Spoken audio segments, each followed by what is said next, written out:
Good morning students. Okay, सो आज हम एक बहुत ही इंटरेस्टिंग टॉपिक करने वाले हैं जिसका नाम है व्हाट इज वैक्सीन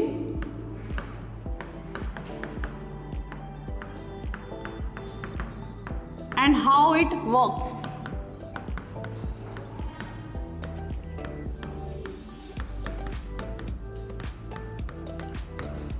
तो बेटा आप सबने वैक्सीन का नाम तो सुना होगा। आपके फैमिली में किसी न किसी यंग आपके सिबलिंग्स ने, ओल्डर सिबलिंग्स ने या घर पे किसी ने कोविड-19 की वैक्सीन लगवाई होगी, राइट? तो मुझे अच्छा ये बताओ, जो वैक्सीन होती है वो हमेशा वो डिजीज़ होने के बाद लगती है या पहले लगती है? वो डिजीज़ होने के पहले लगती है। नॉर्मल जो हम आमतौर पे जो मेडिसिन खाते हैं वो हम कब खाते हैं? जब कोई फीवर हो गया, इन्फेक्शन हो गई तो हम डॉक्टर के पास जाते हैं और मेडिसिन खाते हैं ताकि वो इन्फेक्शन ख़त्म हो जाए। लेकिन जो वैक्सीनेशन होती है वो एक ऐसी मेडिसिन है जो हमेशा डिजीज़ होने से पहले लगाई जाती है ताकि वो इन्फेक्शन हमको हो ना सके। मतलब ऐसा वो क्या करती है कि वो डिजीज़ को होने ही नहीं देती। ठीक है, तो ये सब कुछ पढ़ने के लिए, सब जानने के लिए हमको सबसे पहले जानना होगा कि हमारा इम्यून सिस्टम कैसे वर्क करता है। सो बेटा इम्यून सिस्टम के बारे में सबको पता है? Yes, what is immune system? जो आपका बॉडी का, जिसको हम डिफेंस सिस्टम भी बोल देते हैं। डिफेंस यानी कि जैसे हमारी कंट्री के बॉर्डर पे कौन होते हैं? Army man. कंट्री के बॉडी पे कौन होते हैं? आर्मी मैन होते हैं, सोल्जर्स होते हैं। उनका काम क्या है? किसी भी फॉरेन इन्वेडर से हमारी कंट्री को बचाना, किसी भी वी कैन से किसी डेंजर से हमारी कंट्री को बचाना, राइट? आज हम यहाँ पे सुरक्षित बैठे हैं बिकॉज हमको पता है हमारी आर्मी बहुत स्ट्रांग है। सिमिलरली हमारी बॉडी के अंदर भी ऐसी एक आर्मी काम कर रही है, ऐसे बॉडी के सोल्जर्स काम कर रहे हैं जिनका नाम क्या है? यस, वेरी गुड, WBCs, या फिर उसको बोलते हैं हम white blood cells. White blood cells. तो ये सारा हम बेसिकली क्या क्या सिस्टम होता है जब कोई भी फॉरेन बॉडी हम किसको बोलेंगे? कोई भी बैक्टीरिया या वायरस हमारी बॉडी के अंदर एंटर करता है। ठीक है, तो सबसे पहले हम क्या कर रहे हैं, यहाँ पे मैं एक सेल बना रही हूँ जो है आपका WBC। ये कौन है? WBC है, ये एक WBC है। ठीक है, अब जैसे ही यहाँ पे कोई फॉर एग्जांपल हमारे पास क्या आया? ये आया बैक्टीरिया। ये है बहुत ही डेंजरस बैक्टीरिया। ठीक है, ये बॉडी के अंदर एंटर किया। ठीक है, तो WBCs क्या करेंगे? उस बैक्टीरिया को क्या कर लेंगे? डिटेक्ट कर लेंगे। उनके पास मतलब वो स्पेशलाइज्ड हैं उस बैक्टीरिया को डिटेक्ट करने के लिए। देन अगला स्टेप क्या होगा? WBC की खासियत होती है कि वो अमीबा की तरह, जैसे अमीबा का सूडोपोडिया याद है? जैसे अमीबा ऐसे फिंगर लाइक प्रोटेक्शंस बनाता है, तो वैसे ही यहाँ पे हमारे WBCs क्या करेंगे? इसके अराउंड, बैक्टीरिया के अराउंड क्या बना लेंगे? Pseudopodia, that is finger like protection, यानी कि उसको घेरना स्टार्ट कर देंगे, उस बैक्टीरिया को घेरना स्टार्ट कर देंगे। ठीक है, फिर अगले स्टेप में क्या होगा? ये इसको क्या कर जाएंगे? WBCs इनगल्फ कर जाएंगे। इनगल्फ का मतलब क्या होता है? यानी कि वो अपनी बॉडी के अंदर उसको इंजेस्ट कर लेंगे। इंजेस्ट कर लिया, वो यहाँ पे आ गया, नाउ इट इज सेड। ठीक है, तो अब इसके अंदर कुछ स्पेशल एंजाइम्स हैं, WBCs के अंदर कुछ स्पेशल एंजाइम्स होते हैं। ठीक है, वो एंजाइम्स क्या कर देंगे? इस बैक्टीरिया को किल करना स्टार्ट कर देंगे, ब्रेक डाउन करनी स्टार्ट कर देंगे। यहाँ तक समझ आई? ठीक है, जैसे ही बैक्टीरिया एंटर किया, हमारे जो WBCs हैं उसके अराउंड क्या बना लेंगे? Finger like projections. उसके बाद वो क्या करेंगे? कुछ डाइजेस्टिव एंजाइम्स निकालेंगे और उस बैक्टीरिया को किल करना स्टार्ट कर देंगे। ठीक है, then what is the next step? Next step में बेटा क्या होगा? यहाँ पे क्या हुआ? अब ये क्या है इसकी बॉडी के अंदर, यानी कि सेल के अंदर, यहाँ पे जो बैक्टीरिया की बॉडी थी, it has broken down into small pieces.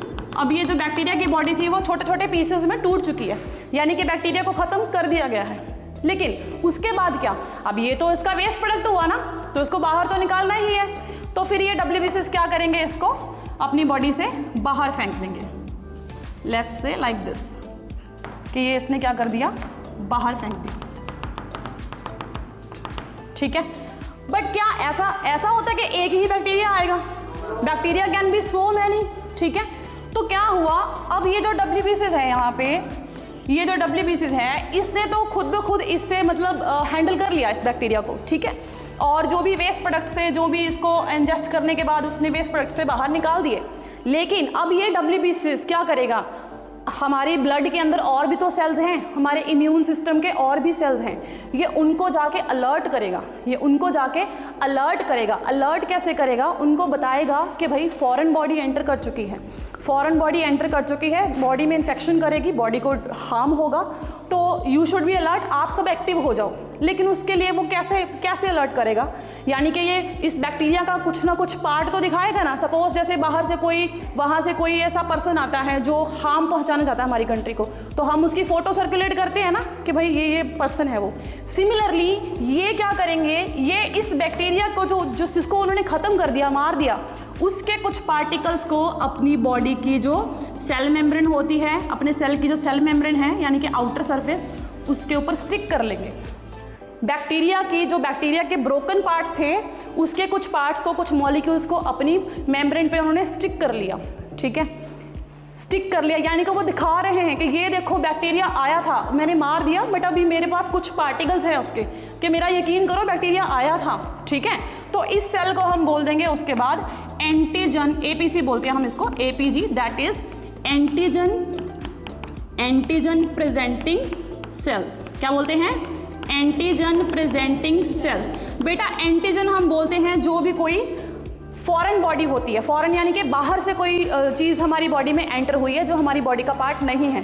तो प्रेजेंटिंग मतलब प्रेजेंट कर रहा है, तो ये कौन सा सेल है जो एंटीजन को प्रेजेंट कर रहा है, जो किसी फॉरेन बैक्टीरिया को प्रेजेंट कर रहा है, ठीक है। तो ये क्या करेगा, अब ये अलर्ट करेगा बाकी सेल्स को। कैसे अलर्ट करेगा, अगली स्लाइड में देखते हैं। ये जो सेल था हमारे पास WBC, जिसका नाम है APC, that is antigen presenting cell, इसने क्या किया, अब ये जाएगा बाकी सेल्स के पास। बाकी सेल्स हमारी ब्लड के अंदर हैं, WBC, so many types are there, right, हमने टाइप्स पढ़ी थी, उसमें से ही एक होते हैं T लिम्फोसाइट्स, एक होते हैं T सेल्स, T लिम्फोसाइट्स। तो ये जाके क्या करेंगे, T सेल्स को एक्टिवेट कर देंगे। सपोज यहाँ पे हमारे पास T सेल, ये है हमारे पास T सेल, ठीक है, ये क्या कर देंगे, T सेल को एक्टिवेट कर देंगे। इसको एक्टिवेट करने के लिए let's draw it like this, ताकि और समझ आ जाए। ये क्या हो गया, एक्टिवेट, पहले ये सो रहा था, अब ये क्या हो गया, एक्टिवेट हो गया, कि कौन आया है, कोई फॉरेन बॉडी आई है, यानी कि मुझे काम करना पड़ेगा, ठीक है। तो ये क्या करता है, आगे जाके ये एक और सेल को एक्टिवेट करेगा, T सेल एक और सेल को एक्टिवेट करेंगे, जिसको हम बोलते हैं B सेल, जिसको हम क्या बोलते हैं, B सेल्स। तो B सेल्स भी क्या हो जाएंगे, यहाँ पे एक्टिवेट हो जाएंगे और हैरान हो जाएंगे, ठीक है, एक्टिवेट हो जाएंगे। B सेल्स भी क्या हो जाएंगे, आपके एक्टिवेट हो जाएंगे, ठीक है।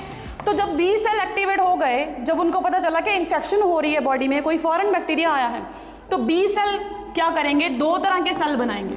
B सेल्स क्या बनाएंगे, दो तरह के सेल्स बनाएंगे। एक को हम बोलते हैं प्लाज्मा सेल, एक को हम बोलते हैं प्लाज्मा सेल, और दूसरे को हम बोलते हैं मेमोरी B सेल। दूसरे को हम क्या बोलते हैं, मेमोरी B सेल, ठीक है। तो जो ये आपके प्लाज्मा सेल्स हैं, प्लाज्मा सेल्स का काम क्या होता है, प्लाज्मा सेल्स का काम क्या होता है, ये ना एक स्पेशल प्रोटीन बनाएंगे। प्लाज्मा सेल क्या बनाएंगे, एक स्पेशल प्रोटीन। लेट्स से को वो ऐसे करके इसकी बॉडी के ऊपर क्या है, प्रोटीन पड़ी है। इस प्रोटीन का नाम होता है, पता है किसी को, इस प्रोटीन का नाम होता है बेटा एंटीबॉडीज। सुना है पहले नाम, इस प्रोटीन का नाम होता है एंटीबॉडीज। एंटीबॉडीज यानी कि क्या क्या हुआ, जैसे ही APC एंटीजन प्रेजेंटिंग सेल किसके पास गए, T सेल के पास, T सेल एक्टिवेट हो जाएंगे और वो किसको एक्टिवेट करेंगे, B सेल को। T सेल किसको एक्टिवेट करेंगे, B सेल को। B सेल एक्टिवेट होके क्या बनाएगा, plasma cell and memory B cell. Plasma cell क्या बनाएंगे आगे जाके, एंटीबॉडीज। एंटीबॉडीज क्या है, कुछ स्पेशल प्रोटीन्स हैं।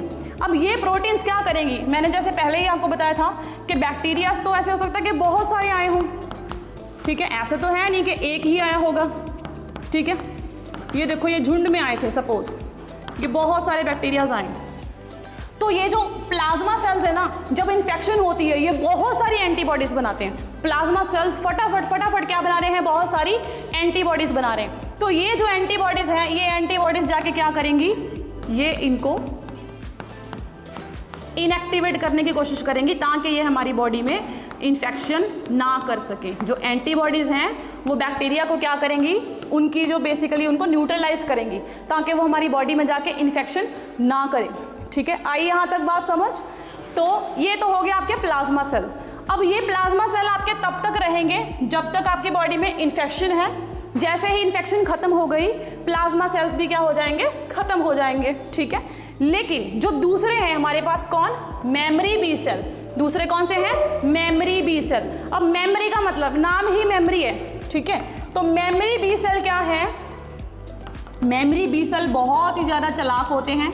ये अपने माइंड में क्या रखेंगे, मेमोरी रखेंगे। ये क्या रखेंगे, मेमोरी रखेंगे। किसकी मेमोरी, इस बैक्टीरिया की, ये वाले बैक्टीरिया की मेमोरी रखेंगे।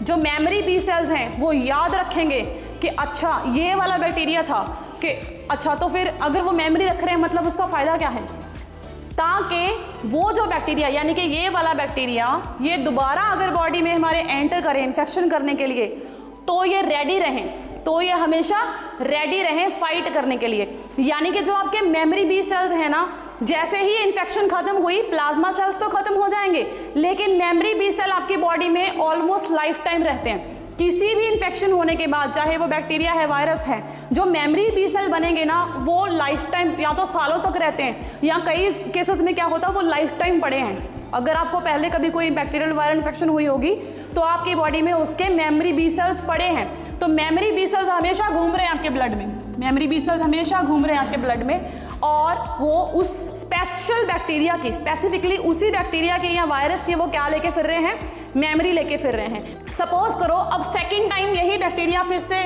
हमारी बॉडी में एंटर किया, तो ये क्या करेंगे, ये फटाफट क्या बनाएंगे, फटाफट ये बनाएंगे प्लाज्मा सेल्स। ये कन्वर्ट हो जाएंगे प्लाज्मा सेल्स में, और प्लाज्मा सेल्स क्या बनाएंगी, एंटीबॉडीज, और वो एंटीबॉडीज इनको जाके घेर लेंगी तभी के तभी और उनको खत्म कर देंगी, न्यूट्रलाइज कर देंगी, ताकि वो हमारी बॉडी को इन्फेक्ट ना कर सके।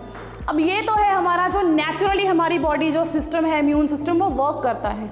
तो यहाँ पे वैक्सीनेशन का क्या रोल है, तो यहाँ पे वैक्सीनेशन का क्या रोल है बेटा, जो वैक्सीनेशन होती है, वैक्सीनेशन में आपको क्या दिया जाता है, सपोज करो जैसे कि कोविड का ही था, कोविड की अगर हमने एग्जांपल लें, या फिर हम जैसे टीबी है, टीबी की डिजीज़ होती है, पोलियो की वैक्सीन हैं, कितनी सारी वैक्सीन होती है ना, और एक मम्प्स डिजीज़ होती है, यहाँ पे ये वाला ग्लैंड सूज जाता है यहाँ पे। ठीक है, तो ये सब जो डिजीज़ हैं बैक्टीरियल वायरल डिजीज़, उसमें हम क्या करते हैं, उसी बैक्टीरिया को लेते हैं, हम उस बैक्टीरिया को लेते हैं, उस बैक्टीरिया को या तो हम क्या करेंगे, उस बैक्टीरिया को हम क्या करेंगे, अगर हमने वैक्सीन बनानी है तो वैक्सीन में हमने क्या किया, या तो उस बैक्टीरिया को किल कर दिया, या तो किल्ड बैक्टीरिया लेंगे, या हमने बैक्टीरिया को इनएक्टिवेट कर दिया, या हमने बैक्टीरिया को क्या कर दिया, इनएक्टिवेट कर दिया, या हम बैक्टीरिया का कोई छोटा सा पार्ट लेंगे, यानी कि सपोज करो उसका आरएनए वगैरह ले लिया, ठीक है, या उसकी कोई प्रोटीन ले ली, यानी कि सम पार्ट ऑफ बैक्टीरिया। ठीक है, सपोज करो आपको एक डिजीज़ है जो अभी तक नहीं हुई, ठीक है, जैसे चिकन पॉक्स की भी वो होती थी, वैक्सीनेशन होती है, राइट। तो सपोज करो आपको वो डिजीज़ नहीं हुई, तो आपने क्या किया, उस पर्टिकुलर बैक्टीरिया को या तो किल करके या इनएक्टिवेट करके या उसके कुछ पार्ट को लिया और आपकी बॉडी में इंजेक्ट कर दिया। अब क्योंकि वो तो क्या है, वो तो मरा हुआ बैक्टीरिया है, या उसका छोटा सा पार्ट गया बॉडी में, बट वो है तो फॉरेन बॉडी ना, है तो वो फॉरेन बॉडी। जैसे ही वो हमारी बॉडी में एंटर करेगा, जैसे ही वो हमारी बॉडी में एंटर करेगा तो फिर से क्या मैकेनिज्म शुरू होगा, यही वाला। अब सपोज करो यहाँ पे ये क्या है, किल्ड बैक्टीरिया है, ये बेचारा एक्टिव नहीं है, ये किल्ड बैक्टीरिया। जैसे ही ये किल्ड बैक्टीरिया आया, ये सारा प्रोसेस अगेन स्टार्ट होगा, क्योंकि बॉडी का सिस्टम वो तो ऑलरेडी प्रिपेयर्ड है, वो तो तैयार है अगर कोई भी फॉरेन बॉडी आती है उसको मारने के लिए। ठीक है, तो हमने क्या किया, हमने एक किल्ड बैक्टीरिया ले लिया, या इनएक्टिव कह दो, या किल्ड बैक्टीरिया ले लो, तो ये सारा प्रोसीजर दोबारा होगा, और क्या होगा, फिर से हमारे जो टी सेल है, बी सेल है, एक्टिवेट हो जाएंगे, और हमारी बॉडी में क्या बन जाएंगे, मेमोरी बी सेल बन जाएंगे, उस पर्टिकुलर बैक्टीरिया के लिए क्या बन जाएंगे, मेमोरी बी सेल बन जाएंगे। यानी कि आपको डिजीज भी नहीं हुई और आपकी बॉडी में क्या बन गए, मेमोरी बी सेल, क्योंकि वो तो मरा हुआ बैक्टीरिया है, वो डिजीज थोड़ी कर सकता है। वो डिजीज़ तो नहीं कर सकता, थोड़ा बहुत हल्का फुल्का फीवर होता है, उस वजह से आपको जब वैक्सीनेशन करवाते हैं हल्का फुल्का फीवर जरूर होता है, क्योंकि फॉरेन बॉडी है तो बॉडी हमारी रिएक्ट कर रही है, इम्यून सिस्टम रिएक्ट कर रहा है, तो फीवर वगैरह होता है, लेकिन डिजीज़ नहीं हो पाती क्योंकि वो तो किल्ड बैक्टीरिया है। तो आपको डिजीज़ नहीं हुई, बिना डिजीज़ के हमने क्या बना दिए, मेमोरी बी सेल बना दिए। अब आपके वैक्सीनेशन लगी हुई है, आपकी बॉडी में मेमोरी बी सेल फिर रहे हैं, ठीक है। लेट्स से कि वो जिंदा बैक्टीरिया कहीं जाके आपको इन्फेक्ट कर गया, ठीक है, कहीं भी आपको इन्फेक्शन हो गई और वो अच्छा खासा जिंदा बैक्टीरिया आपकी बॉडी में अंदर एंटर कर गया, उसके बाद क्या होगा, क्या उस बैक्टीरिया की वजह से आपको डिजीज़ हो पाएगी? नहीं हो पाएगी। वाई? बिकॉज ऑलरेडी आपकी बॉडी में क्या बने पड़े हैं, मेमोरी बी सेल। सो यही मैकेनिज्म होता है वैक्सीनेशन का। Thank you.